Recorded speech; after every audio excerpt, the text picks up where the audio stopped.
ভগবান বলছেন দশম অধ্যায় ৮ নম্বর শ্লোকে অহং সর্বস্ব প্রভব মত্ত সর্বং প্রবর্ততে ইতি মত্ত ভজন্তে মাং বুধে ভবসম্বন্ধিতা। হে অর্জুন, আমি এই জড় জগৎ এবং চিন্ময় জগতের সবকিছু আমার থেকেই প্রবর্তিত হয়েছে। তার মানে সবকিছুর মালিককে ভগবান। কোথা থেকে এসেছে সবকিছু? ভগবান থেকে। আপনি যখন এসেছিলেন কিছু নিয়ে এসেছেন, তার মানে সবকিছু দিয়েছেন ভগবান। এই জন্য চৈতন্য চরিতামৃতে কি বলা হয়েছে? একলা ঈশ্বর কৃষ্ণ আর সব ভিত্ত যারে নাচায় তৈছে করে সে নৃত্য। পুতুল্লাস দেখছেন? পুতুল কি নাচে? পুতুল নাচে না, সুতা লাগা থাকে, যেভাবে সুতাটা টানে পুতুলগুলো সেইভাবে নৃত্য করে। তার মানে সমস্ত জগৎটা কার দ্বারা নিয়ন্ত্রিত হচ্ছে? কার দ্বারা? তাই ভক্তিগুণের ঠাকুর বলছেন তোমারও ইচ্ছায় বিষ্ণু করেন পালন। ভগবান কৃষ্ণের ইচ্ছা বিষ্ণু সত্যগুণের মাধ্যমে পালন করেন। তোমার ইচ্ছায় ব্রহ্মা করেন সৃজন। ভগবান কৃষ্ণের ইচ্ছায় ব্রহ্মা রজগুণের মাধ্যমে সৃষ্টি করে। তোমার ইচ্ছায় শিব করেন সংহার। কৃষ্ণের ইচ্ছায় শিব তমগুণের দ্বারা সংহার করেন। তোমার ইচ্ছায় মায়া সৃজে কারাগার। কৃষ্ণের ইচ্ছায় মায়া দেবী এই জড়জগৎটাকে নিয়ন্ত্রণ করে। একজন আমাকে প্রশ্ন করছে, বলেন তো কৃষ্ণ বড় না বিষ্ণু বড়? কে বড়? আমি বললাম কৃষ্ণ বড়। বলছে তাহলে আপনি জানেন না। উনি বলছেন বিষ্ণু বড়। কেন বিষ্ণু বড়? যে বিষ্ণু 4 হাত আর কৃষ্ণের 2 হাত। তা আমি বললাম বিষ্ণু থেকে তাহলে আরো দুর্গা দেবীর বেশি হাত। দুর্গা দেবীর কয় হাত? 10 হাত। তাহলে দুর্গা দেবী বড়? দুর্গা দেবী বড় নারায়ণ ভগবানের থেকে? আরে দুর্গা দেবীকে বলা হয় নারায়ণী নমস্তুতে, মানে নারায়ণের অর্ধাঙ্গিনী। মন্ত্রের মধ্যে বলা হয়েছে। অতএব নারায়ণ বড় না দুর্গা দেবী বড়? তা আমি তাকে আরো বললাম যে দুর্গা দেবীর থেকে বানাসুর বড়। শিবের এক ভক্ত ছিল, 1000 তার বাহু ছিল, হাত ছিল। হাত থাকলে কি বড় হয়? না। যেমন মানুষের কয়টা গুণ আছে জানেন কেউ? মানুষের 50টা গুণ আছে আংশিক, অল্প অল্প করে আছে। আর ব্রহ্মার কয়টা গুণ আছে? ব্রহ্মার 50টা গুণ আছে পূর্ণরূপে। শিবের কয়টা গুণ আছে? কয়টা গুণ? শিবের 55টি গুণ আছে। বিষ্ণুর কয়টা গুণ আছে? 60টি গুণ। আর কৃষ্ণের কয়টা গুণ? 64টি গুণ। 4টি গুণ শুধু স্পেশাল কৃষ্ণের মধ্যে আছে, অন্য কোনো ভগবানের মধ্যে নেই। সেই 4টি গুণ কি কি? বেণু মাধুরী কৃষ্ণের শুধু বংশী আছে, অন্য কোনো ভগবানের বংশী আছে? লীলা মাধুরী কৃষ্ণকে শুধু লীলা করেন, অন্য কোনো ভগবান লীলা করেন না। আর হচ্ছে প্রেম মাধুরী, আর হচ্ছে গুণ মাধুরী। বুঝতে পেরেছেন? এই 4টি গুণ শুধু কৃষ্ণের মধ্যে আছে, অন্য কোনো ভগবানের মধ্যে নেই। তাহলে এই কৃষ্ণই সমস্ত কারণের পরম কারণ, সেটা পূর্ণরূপে বর্ণনা করা হয়েছে। এমনকি বর্ণনা করা হয়েছে যে কৃষ্ণই যে সমস্ত কারণের পরম কারণ। ভাগবতের সুখদেব গোস্বামী পরীক্ষিত মহারাজের উদ্দেশ্যে বলছে, এতে তাংশ কলা পুংস কৃষ্ণস্তু স্বয়ং ভগবান। রাম বরাবর প্রভু এগুলা হচ্ছে অংশ বা কলা, আর কৃষ্ণস্তু স্বয়ং ভগবান। কৃষ্ণই স্বয়ং ভগবান। কিন্তু এরা সাধারণ মানুষ জানে। সাধারণ মানুষের কি কথা? সৃষ্টির শেষ যদি ব্রহ্মা পর্যন্ত ভগবানের এই লীলা বুঝতে পারেন নাই। কৃষ্ণ এই জগতে তিনি মনুষ্যরূপে যখন আবির্ভূত হন, সাধারণ মানুষেরা বোঝেন না। ভগবান গীতা ভগবান নিজে বলছেন, অবদানম তিন মাঙ্কুলা মানসিক তনুমাশ্রিতম পরম ভাব অদনন্ত মমগতে মহেশ্বরম। হে অর্জুন, আমি যখন এই পৃথিবীতে মনুষ্যরূপে অবতীর্ণ হই, তখন সাধারণ মানুষেরা আমাকে অবজ্ঞা করে, তারা আমার পরম সম্বন্ধে অবগত নয়। তাহলে দেখেন, ব্রহ্মা যদি ভগবানের লীলা বুঝতে না পারে, আপনার আমার কি কথা? এই জন্য আজকে আমাদের সমাজে ভগবান সম্বন্ধে বিভ্রান্তি। যাকে তাকে ভগবান বানিয়ে পূজা করছি, আর যাকে তাকে ভগবান বানালে হবে না। যাত্রার পূজা করলে গোলকধামে যাওয়া যাবে না। গীতায় বলেছেন, জানতি দেবতা দেবনা জানতি ব্যক্তিগতা ভূতানি জানতি ভূতের যা জানতি মজ্জাতি নবিমাম। দেবতাদের আরাধনা করলে দেবলোকে যাবেন, ভূত পেটের আরাধনা করলে ভূত লোকে যাবেন, পিতৃপুরুষের আরাধনা করলে পিতৃলোক যাবেন, আমার আরাধনা করলে আমার ধামে যাবেন। তাহলে ভগবানকে যদি কেউ উপলব্ধি না করে, তার আরাধনা না করে, কেউ গোলকধামে যেতে পারবে না? গোলকধামে যেতে পারবে? স্বয়ং ভগবান চিন্তা করলেন, আরে সৃষ্টির শ্রেষ্ঠ যে ব্রহ্মা বুঝতে পারলো না এই জয় জয় উজ্জ্বল রস সর্বরস সার পরকীয়া ভাবে যারা ব্রজেতে প্রচার সর্বোৎকৃষ্ট রস আমি বৃন্দাবনে আস্বাদন করলাম, আর ব্রহ্মা পর্যন্ত বুঝতে পারলো না ব্রহ্মা আমার গাভী সকালের করে হরণ করলো। ভগবান নিজেরও দেহ থেকে গাভী সকাল সৃষ্টি করে 1 বছর ধরে লীলা করলো। বলরামও জানতে পারেন না, যখন 1 বছর পূর্ণ হবে 6 দিন আগে বলরাম জানতে পারে, তাও কৃষ্ণ জানিয়েছে তারপর বুঝছেন। এইভাবে আমরা দেখতে পাই ব্রহ্মা তখন প্রার্থনা করলেন, হে প্রভু এই ব্রহ্মাত্ম পদ পেয়ে আমি অহংকারী হয়েছি, আপনাকে ভুলে গিয়েছি। এরপরে যখন আপনি জন্মগ্রহণ করবেন আমি যেন নিকৃষ্ট কুলে জন্মগ্রহণ করে আপনার নাম আমি প্রচার করতে পারি। এই জন্য সেই ব্রহ্মায় পরবর্তীতে হরিদাস ঠাকুরকে জন্মগ্রহণ করে 3 লক্ষ নাম জপ করেছিলেন। ভগবানের নামের যে মহিমা তিনি এই জগতে প্রচার করেছেন। তা ভগবান চিন্তা করলেন, যেহেতু ব্রহ্মা জানতে পারলো না, স্বর্গের যে ইন্দ্র জানতে পারলো না, ইন্দ্র ভগবানের ভগবত্তা বুঝতে পারে নাই। নন্দ মহারাজ যজ্ঞের আয়োজন করছে, কৃষ্ণ বলছে বাবা এটা কার উদ্দেশ্যে যজ্ঞ হবে? বলে ইন্দ্রদেবের। কেন? ইন্দ্র আমাদেরকে জল দান করে। আরে এটা তো ইন্দ্রদেবের দায়িত্ব কর্তব্য, অতএব গোবর্ধনের পূজা করা উচিত। ঝর্ণা থেকে জল পাচ্ছি, ওখানে ফুল ফল বিভিন্ন ঘাস গাভীরা ওখানে ঘাস খেয়ে প্রাণ রক্ষা করছে, প্রচুর পরিমাণে দুগ্ধ দিচ্ছে, গোবর্ধনের পূজা করলেন। ইন্দ্রদেব যখন জানতে পারলেন আরে একটা বালকের কথা শুনে একটা পর্বতের পূজা করছে, শিলের পূজা করছে, তখন 7 দিন ধরে বাড়ি বর্ষণ করে বৃন্দাবনকে প্লাবিত করে দিলেন। তখন কৃষ্ণ চিন্তা করলেন, আরে ইন্দ্র তুমি আমাকে বুঝতে পারলে না, তা আমিও তোমাকে দেখাচ্ছি। গোবর্ধন পর্বতে গিয়ে ধারণ করলেন। কোন আঙ্গুল দিয়ে? এটা তো শক্তি আছে, আপনি একটা থালা ধরে রাখতে পারবেন। আর 21 কিলোমিটার গোবর্ধন পর্বত ভগবান 7 দিন ধরে থাকলেন। তখন ইন্দ্র বুঝতে পারছেন এই সাধারণ বালক কেউ নয়, এজন্য সে ক্ষমা চাইলেন।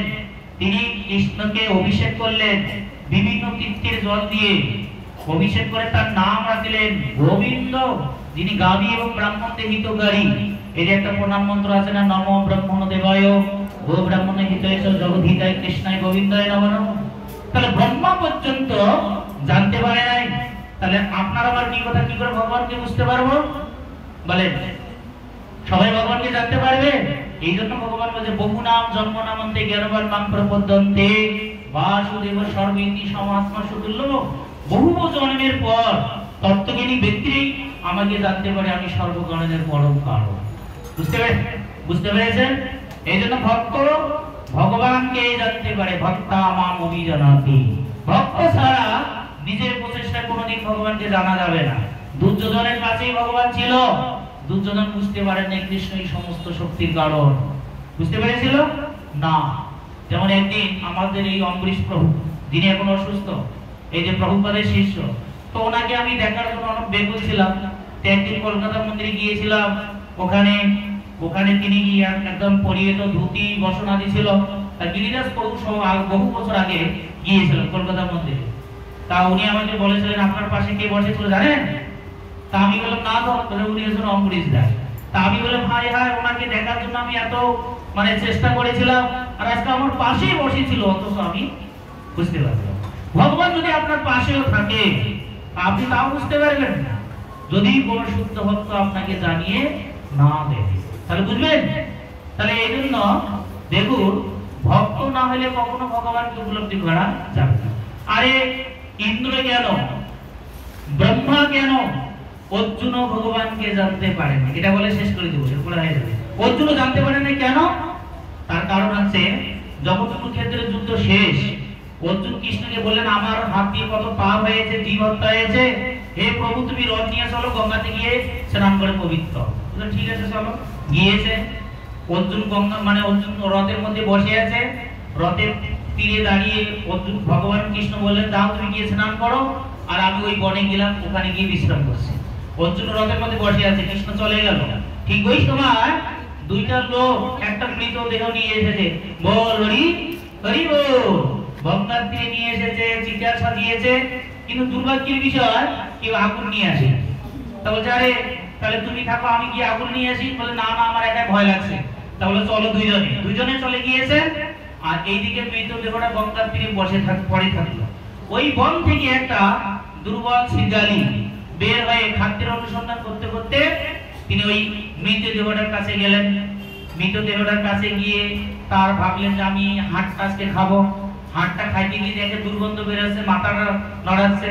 এইভাবে একে একে সমস্ত অঙ্গ প্রত্যঙ্গ ঘ্রাণ দিলেন, আর দুর্গন্ধ থেকে ওটাকে পরিত্যাগ করে চলে যখন যাচ্ছে, খুব একটা বলবান একটা শৃগাল বলে, কি ব্যাপার, তুমি ওই দেহটাকে ফেলে রেখে চলে যাচ্ছ, চলো দুইজন মিলে ওটাকে খাবো। তুমি হাড়টা খাবে? বলছে না না, আমি যাটা খাই না। আরে বলছে, তখন বলছে তুমি যাটা খাও না বিরে তোমার শরীরের এই অবস্থা। তা বলছে দেখো, এই যে আহার শুদ্ধ চিত্ত শুদ্ধ, কারো যদি আহার শুদ্ধ না হয় চিত্তটা কখনো শুদ্ধ হবে না। বলছে দেখো, এই যে তুমি তার হাতটার কথা বলছো, এই হাত দিয়ে দুর্গন্ধ বের হচ্ছে, আমি এই জন্য ওটা পরিত্যাগ করে চলে আসলাম। বলে তাহলে তুমি পা দুইটা খাবে, আমি সমস্ত অঙ্গ প্রত্যঙ্গ খাবো। বলে পা দুইটার কথা বলছো, এই পা দিয়েও দুর্গন্ধ বের আছে। বলে একে একে সমস্ত অঙ্গ প্রত্যঙ্গ দিয়ে দুর্গন্ধ বের হচ্ছে। কেন দুর্গন্ধ বের হচ্ছে? কেন দুর্গন্ধ বের হচ্ছে? বলছে দেখো, ভগবান একে হাত দিয়েছে ভগবানের সেবা করার জন্য, কিন্তু এই দুর্ভাগা জীবনে কোনোদিন ভগবানের এই হাত দিয়ে ভগবানের সেবা করে না, ফুল চয়ন করে নাই, রান্না করে নাই, বৈষ্ণব সেবা করে নাই, কোনোদিন ভগবানকে আরতি করে নাই। এই হাত দিয়ে দুর্গন্ধ বেরোচ্ছে। তাহলে পা দুলে খাবে, পা দিয়ে দুর্গন্ধ বেরোচ্ছে কেন? ভগবান তাকে পা দিয়েছে তুলসী প্রদক্ষিণ করার জন্য, মন্দির প্রদক্ষিণ করার জন্য, বিভিন্ন তীর্থ পরিভ্রমণ করার জন্য, কিন্তু দুর্ভাগা কোনোদিন মন্দিরে যায় নাই, ভাগবত আসরে যায় নাই, এই কোনোদিন ভগবানের মন্দির তুলসী প্রদক্ষিণ করে নাই, এজন্য দুর্গন্ধ বেরোচ্ছে। বলে তাহলে কান দুইটা খাবে। আরে কান দুইটার কথা বলছো? এই কান দিয়েছে ভগবান তাকে কৃষ্ণ কথা শ্রবণ করার জন্য। সুখদেব গোস্বামী ভাগবতে পরীক্ষিত মহারাজের উদ্দেশ্যে বলছেন, হে রাজন, যে ব্যক্তি এত সুন্দর দুইটি কর্ণকুহর পাওয়ার সত্ত্বেও যদি কৃষ্ণ কথা শ্রবণ না করে, বুঝবি যে ওই কান দুটি সর্পের গর্তের ন্যায়। যে এত সুন্দর চক্ষু দিয়ে ভগবানের উপমাদুত দর্শন করে না, সেটা হচ্ছে ময়ূরের পুচ্ছ চক্ষু অঙ্কিত নেই। এই যে ময়ূরের পুচ্ছ আছে না, চোখের মতো দেখায়, সেটা সঙ্গে তুলনা করা হয়েছে। তা বোঝারে ও কান দিয়ে কোনোদিন কৃষ্ণ কথা শুনে নাই। গোপীরা বিধাতার কাছে প্রার্থনা করে বলছেন, হে বিধাতা, তুমি কেন দুটি কান দিয়েছো? কৃষ্ণের এত সুন্দর মাধুর্য লীলা কথা আমরা যদি হাজার হাজার কর্ণ পেতাম, এই কর্ণকুহরের মাধ্যমে আমরা কৃষ্ণ অমৃত লীলা পান করতাম। কেন দুটি কান দিয়েছো? আর আমরা এত দুর্ভাগা, দুইটি কান পেয়েছি তাও কাজে লাগাই না, কৃষ্ণ কথা শুনতেই চায় না। আর ধূর, এগুলো আমি জানি, বহু দিকগুলো বলে এগুলো কত গুণী নাকি আছে না এরকম? বলা হয়েছে এরা দুর্ভাগা, এর কৃষ্ণ কথা শুনতে চায় না, কৃষ্ণ কথা তাদের ভালো লাগে না। আরে কৃষ্ণ কথা যে যত শুনবে তত তার আনন্দ পাওয়া উচিত। ভগবানের বীর্যবতী কথা, লীলা কথা যত শুনবে তত চিত্ত নির্মল হবে। তা বলছে তাহলে তুমি জিহ্বাটা খাবে। আরে জিহ্বাটার কথা বলছো? আরে ভগবান জিহ্বা দিয়েছে কৃষ্ণ প্রসাদ আস্বাদন করার জন্য, হরিনাম করার জন্য। এই দুর্ভাগা আজে বাজে জিনিস খেয়েছে। জিহ্বা লালসে দেই ইতি উতি ধায়, কৃষ্ণ দর পরায়ণ কৃষ্ণ নাহি পায়। জিহ্বার লালসায় এটা সেটা খায়। ও জানে জীবহত্যা করলে মহাপাপ, তারপরও খায়। কি খায় না? জীবহত্যা করে কি না? জীবহত্যা করলে কি হয় বলেন তো, জোরে বলেন তো, জোরে বলেন না। মহাপাপ করলে কোথায় যায়? জোরে বলেন। কে কে নরকে যেতে চান হাত তোলেন। তার মানে যারা হাত তোলেন না, কালকে থেকে সবাই প্রসাদ বুঝে দিয়ে যাবে, তাই তো? যেহেতু হাত তোলেন নাই, নরকে যেতে চান না। নরকে যদি দরজা বন্ধ করতে চান, তাহলে এই পাপ কর্মগুলো বর্জন করতে হবে। তাই এই জন্য বলছে এই জিহ্বা দিয়েও দুর্গন্ধ বের হচ্ছে। বলে চোখ দুইটা খাবে। আরে চোখ দুইটা দিয়ে ও আজে বাজে জিনিস দেখেছে, ও কোনোদিন কৃষ্ণের রূপমাধুরী দর্শন করেনি। নরোত্তম দাস ঠাকুর বলছেন না, রাধা কৃষ্ণের উপমাধুরী দেখিব দুই নয়ন ভরি। আমরা কি দেখি? ভগবানের সামনে গেলে সময় নেই, তারা বলে কোন রকম একটা প্রণাম করে চলে যাবে। আছে না এরকম? আপনারা যাবেন মায়াপুরে, যাবেন, দেখবেন কোন কোন ভক্ত ভগবানকে দর্শন করতে করতে করতে এত মানে এমন ভাবে ভগবানের সঙ্গে সে মানে হচ্ছে তার এত সম্পর্ক ঘনীভূত হয়েছে, অঝরে চোখের জল আসে ভগবানকে দর্শন করতে করতে। এই যে আমরা প্রতিদিন তুলসীতে প্রার্থনা করে, নয়নে হেরিব সদা যুগল রূপসী, হে তুলসী দেবী কৃপা করুন, আমি যেন এই নয়ন দিয়ে ভগবানের রাধা কৃষ্ণের রূপ মাধুরী দর্শন করতে পারি। এইভাবে বলছে তাহলে এক কাজ করো, এক কাজ কি করো, কি শেষ করে দেবো? ওইদিকে দেখছেন কেন তা? হ্যাঁ, ওদিকে এটিও হয়ে গেছে, শেষ শেষ। এটি করুন, এটি করুন, সব এটি করুন। কি বলছিলাম? বলছে তাহলে এক কাজ করো, এই মৃত দেহটা না দুর্গন্ধ বের আছে, ওই যে একজন রথে বসে আছে। কে রথে বসে আছে? চলো আমরা দুইজন ওকে খেয়ে। বলছে আরে এই মৃত দেহটার কথা বলেছো, বলেছো, ভালো বলেছো।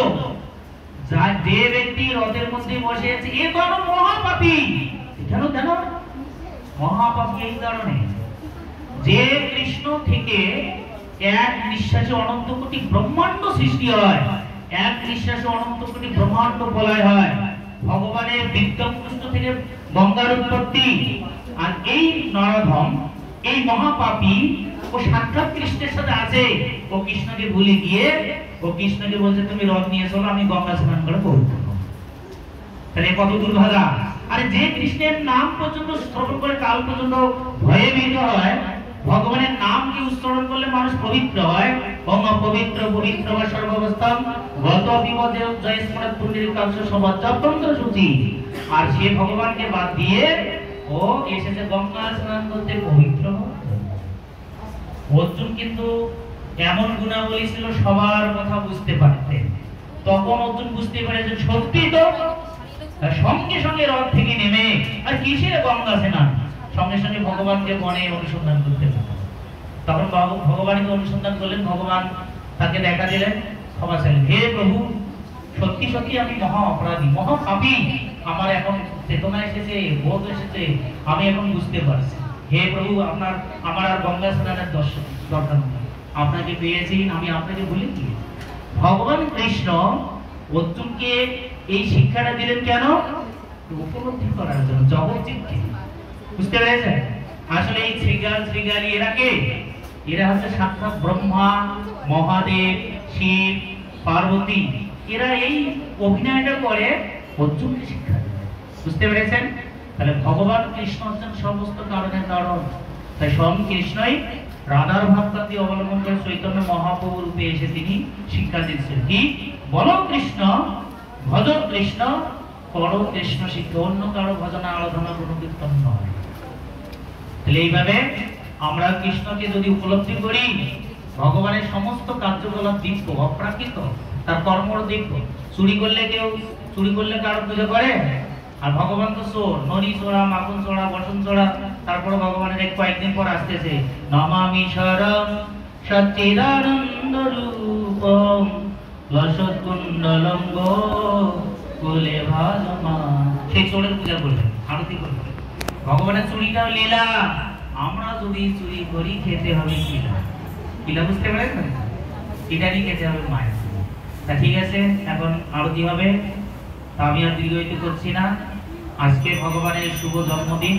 এই দিনে আমরা ভগবানের কাছে প্রার্থনা করবো, হে প্রভু, আপনি এই শুভ তিথিতে আবির্ভূত হয়েছেন, আপনি আমাদেরকে আশীর্বাদ কৃপা করুন, যাতে আমরা আপনাকে পূর্ণরূপে উপলব্ধি করে আপনার আরাধনা গুণ কীর্তন করে এই জগতের বন্ধন থেকে মুক্ত হয়ে আপনার ধামে গিয়ে নিত্য আনন্দ লাভ করতে। হরে কৃষ্ণ। জোরে একবার বলেন, জোরে একবার বলেন।